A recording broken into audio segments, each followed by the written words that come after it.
The DU Alpine Club was started in 1928 and it's one of DU's oldest clubs on campus.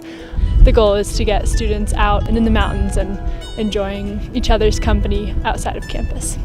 Since 2002 we've been running the Ellington Beginner Ski Trip and that's in memorial for Catherine Ellington, and she was a trip participant in a Telluride ski trip, and unfortunately she passed away in a ski accident.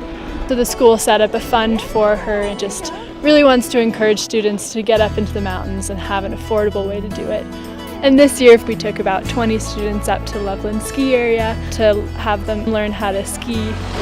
There you go, there's the turn. A really important aspect of Alpine Club is keeping trips affordable, so we run the Ellington ski trips and it's $30 for lift ticket, ski rentals, transportation up, and a ski lesson. And that could be like a $300 value trip. Outside of winter trips, we offer tons of hiking and camping. We do a really fun raft trip in the spring. We go to Moab and go rock climbing and mountain biking.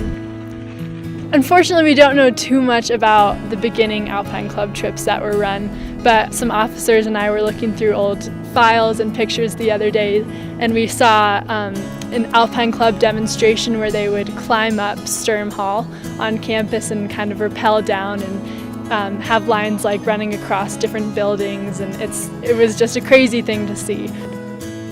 DU Alpine Club is always welcoming new members, and we have trips running almost every single weekend for all skill levels. So we really encourage you, if you're interested or even have just a little bit of an inkling to learn more about us, come to a meeting, come to a trip, talk to officers. We would love to have you, so we hope to see you out there.